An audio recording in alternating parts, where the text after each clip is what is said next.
Pangeran Diponegoro adalah salah seorang pahlawan nasional Republik Indonesia. Beliau dilahirkan 11 November 1785 di Yogyakarta dari seorang guru apean bernama Roro Ayu Mangkorowati, yaitu seorang guru apean yang berasal dari Pacitan. Ia meninggal di Makassar, Sulawesi Selatan pada tanggal 8 Januari 1855 pada umur 69 tahun. Beliau dimakamkan di Makassar. Pangeran Diponegoro adalah putra sulung dari Hamengkubuwono III, seorang raja Mataram di Yogyakarta. Pangeran Diponegoro bernama kecil Bendoro Raden Mas Ontongrio. Ini kisah di mana perjuangan Pangeran Diponegoro dimulai untuk merebut Indonesia dari tangan Belanda. Pada tanggal 5 Januari 1808, pada waktu penguasaan Danus terjadi perseteruan pihak Belanda dan Keraton. Saya mau pembangunan dari Anyar hingga Panarukan harus dilakukan secepatnya. Pokoknya saya tidak mau tahu. Kami tidak bisa melakukannya sebelum mendapatkan surat dari kamu. Ambil dari lain. Bagaimanapun caranya harus dilakukan. Sri Sultan Hamengkubuwono IV menginginkan agar adiknya diangkat menjadi penguasa kerajaan Yogyakarta. Sekarang sistem birokrasi kerajaan mulai kacau. Apakah dengan naiknya tahta adikku bisa membuat sistem birokrasi kerajaan bisa menjadi lebih baik? Ampun Baginda, bagaimana bisa Sri Sultan Hamengkubuwono V memimpin kerajaan di masa usia yang masih sangat muda? Jika hidup bisa menjadi lebih baik, saya akan coba.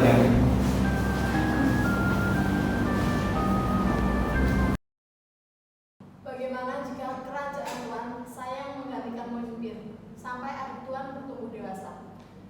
Dari kerajaan Mataram pun ada. Dia adalah seorang dari keturunan Pakuan, yaitu Pangeran Diponegoro. Bagaimana bisa Tuan menolak niat dari saya? Jika hidup dicertai dengan yang baik, terima kasih. Smisser tidak menepati janji yang dibuatnya dengan Sri Sultan Hamengkubuwono IV. Pada kenyataannya, saat kepemimpinan Smisser, banyak rakyat yang mengalami kelaparan dan sengsara. Pada suatu hari, datanglah seorang bangsawan keturunan dari Hamengkubuwono III bernama Pangeran Diponegoro.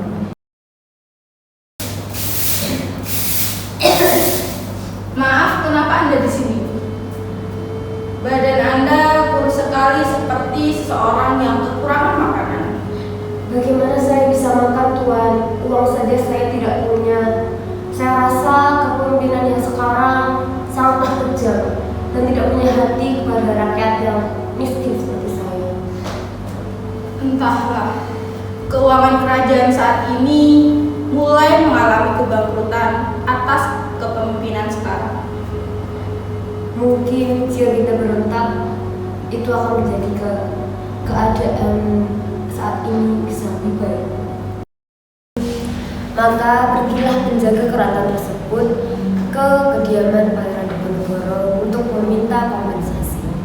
Pangeran Diponegoro pun segera mencari pinjaman ke salah satu pejabat kapten dari Tionghoa.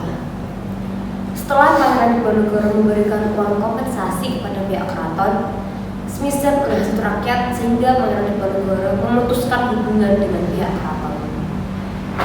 Rakyat merasa mendapatkan keuntungan juga dari hasil kerjasama dengan Belanda.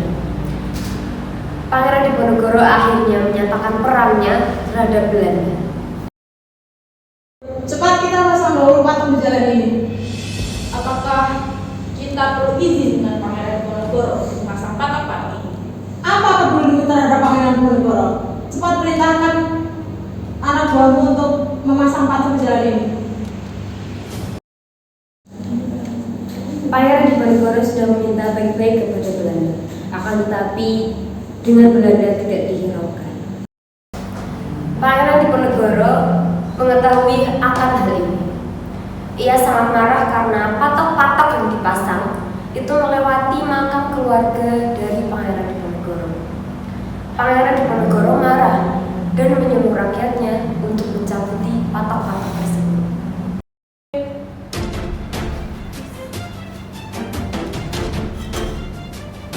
Siapa yang menyuruh kalian mencabuti patok-patok ini? Cepat, pasang kembali. Kenapa kalian di sini? Bagaimana? Kami itu sudah tidak ada tempat untuk berlindung lagi di mana anak-anak berlindung lagi. Kalau gitu kalian semua ikut saya selalu. Mari kita bangun sebuah gua ke sana untuk berlindung. Saya Tuhan, kami akan melaksanakannya sebelum melawan penjahat. Ya, ayo ikut saya. Rencanakan untuk menyerang keraton Yogyakarta dengan mengisolasi pasukan Belanda. Sebagai pemimpin Pangeran Diponegoro didampingi oleh Pangeran Mangkubumi Ali Bisjah Sentot dan Kiai Mojo sebagai pengawas spiritual dalam perang ini. Dua. Dan tadi sama-sama. Mari kita perang melawan Belanda. Habis mereka karena mereka telah menjajah bumi pendiri kita, tanah kelahiran kita. Allahu Akbar. Allahu Akbar. Serang! Perang yang berlangsung di Magetan, Jawa Timur dimenangkan oleh pasukan Pangeran Diponegoro dengan pilihannya. Bagaimana bisa pasukan Pangeran Diponegoro mengalahkan pasukan kita? Pasukan Diponegoro menggunakan strategi di hutan. Jadi kita tidak mampu. Coba Tuhan menggunakan strategi tersebut. Oke, segera susun strategi baru untuk mengalahkan pasukan Diponegoro. Siap. Akhirnya pasukan Pangeran Diponegoro mengalami kekalahan demi kekalahan. Namun tidak melunturkan kegigihannya, kesabaran dari pasukan Pangeran Diponegoro untuk melawan pasukan Belanda. Banyak terjadi tumpah darah dalam pertempuran itu, sehingga Pangeran Diponegoro senantiasa mensiasati langkah apa yang akan diambil untuk selanjutnya.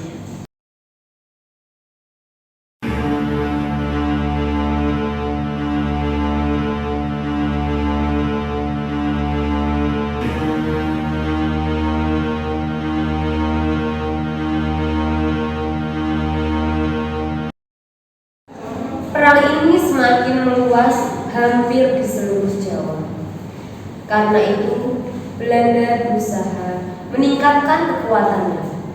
Belanda mengalami kesulitan untuk mengejar Pangeran Diponegoro karena Pangeran Diponegoro selalu mengirimkan serangan-serangan kecil dan mendadak. Belanda menawarkan 20.000 rial kepada rakyat yang bisa menemukan Pangeran Diponegoro. Akhir cerita, Pangeran Diponegoro tertipu dengan siasat Belanda dan ditawan di Semarang. Kondisi pasukan Pangeran Diponegoro sulit. Pangeran Diponegoro dengan pemimpin pasukan Belanda melakukan perundingan yang sangat alot. Dan dengan tipu daya Belanda, pasukan Belanda menangkap Pangeran Diponegoro untuk diasingkan ke Batavia hingga wafat. Bawa penjara. Siap. Wah. Sekian dan terima kasih.